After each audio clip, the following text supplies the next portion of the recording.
Bike technician அனைவருக்கும் வணக்கம். நான் பேசுகிறேன். இது வந்து பேஷன் ப்ரோ i3s. ஸோ என்னென்னா, வண்டியில் என்ன கம்ப்ளைண்ட் சொன்னால், கஸ்டமர் வந்து திடீர்னு வண்டி வந்து ஆஃப் ஆகி போகிற மாதிரி இருக்குது, ஒரு ஃபீல் இருக்குது அப்படின்னு சொன்னாங்க. ஸோ நானும் ஓட்டி பார்க்கும்போது அந்த ஃபீல் இருந்தது. அப்போ என்ன ஆச்சுன்னா, அந்த பேட்டரி பவர் வந்து கட்டாகி வர மாதிரி ஒரு சிம்டம் இருந்தது. ஸோ நிறைய வாகனங்களில் இது பார்த்துருக்காங்க எல்லாருமே. ஸோ இருந்தாலும் ஒரு லைவாக பார்க்கும்போது ஒரு சின்ன வீடியோ எடுத்து போடலாமே அப்படின்னு சொல்லிட்டு தான் இந்த ஐடியா பண்ணி போட்டிருக்கோம்.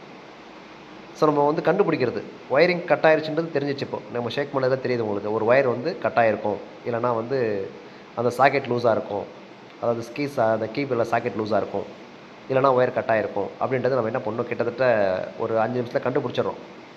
ஸோ அதுக்காக என்ன பண்ணுறோம், டேங்க்லாம் ரிமூவ் பண்ணிவிட்டு எந்த ஒயர் கட் ஆகிருக்கும்னு பார்க்கலாம்னு சொல்லிட்டு அப்படியே கூட பார்க்கலாம். சரி, ரிமூவ் பண்ணால் ஈஸியாக இருக்கும் கொஞ்சம் ஓரளவுக்கு. ஸோ என்ன பண்ணுறோம், டேங்க்லாம் ரிமூவ் பண்ணிவிட்டு என்ன பண்ணுறோம் பார்க்குறேன். பார்க்கும்போது இப்போ வந்து கன்ஃபார்ம் ஆகிடுச்சு. ஸோ இந்த இடத்துல தான் மிஸ்டேக் இருக்குன்றது கன்ஃபார்ம் ஆகிடுச்சு. இப்போ அதாவது கரண்ட் வந்து பார்த்திங்கன்னா இப்படி ஷேக் பண்ணும்போது ஆஃப் ஆகி மேலே தூக்கணும், ஆன் ஆகுது. ஸோ இந்த இடத்துல தான் பிரச்சனை அப்படின்றது நம்ம கிட்டத்தட்ட ஒரு 90% வந்து கிட்ட போயிட்டோம். இருப்பினும் வந்து எந்த ஒயர் கட் ஆகிருக்கும், ஒயர் கட் ஆகிருக்குமா இல்லை அந்த சாக்கெட் லூஸாக இருக்குமான்னு சொல்லி செக் பண்ணுறதுக்கு என்ன பண்ணுறோம், ஃபஸ்ட்டு சாக்கெட்டை தனியாக கழட்டிட்டு கீழேருந்து மேலே போகிற மெயின், அதாவது 2 விஷயம் இருக்குது இப்போது. அதாவது கீழேருந்து மேலே போகிற ஒயர் கட் ஆகிருக்குமா, இல்லை சாவி ஆன் பண்ணதுக்கப்புறம் வர ஒயர் கட் ஆகுமா அப்படின்ற ஒரு குழப்பம் இருக்கும்.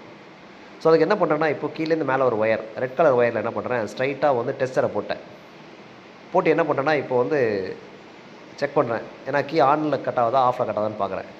பார்க்கும்போது பார்த்திங்கன்னா, கீழேருந்து மேலே, அதாவது பேட்டரியிலேருந்து அந்த ஃபியூஸ்லேருந்து மேலே போகிற அந்த ஒயர் தான் வந்து கட் ஆகிருக்கு அப்படின்றது இந்த மாதிரி செக் பண்ணும்போது கண்டுபிடிச்சிடுறோம். சின்ன டெஸ்டர் போட்டு பார்க்குறேன், லைட் தெரியுது உங்களுக்கு. ஸோ லைட் எரிஞ்சு ஆஃப் ஆகுது. ஸோ அப்போ ரிட்டர்ன் நான் செக் பண்ணவே இல்லை. அதாவது கீழேருந்து மேலே வருது பார்த்திங்களா மெயின், அந்த மெயினில் தான் கட் ஆகிருக்கு அப்படின்றத கிட்டத்தட்ட ஒரு 95% போயாச்சு இப்போது. ஸோ இப்போ என்ன கலர் ஒயர் அப்படின்றத கண்டுபிடிச்சாச்சு. கிட்டத்தட்ட 99% போயாச்சு. அதாவது ரெட் கலர் ஒயர் தான், கீழேருந்து பேட்டரியிலேருந்து போகிற மேலே அந்த ரெட் கலர் ஒயர் தான் கட் ஆகிருக்குன்றதை கண்டுபிடிச்சாச்சு.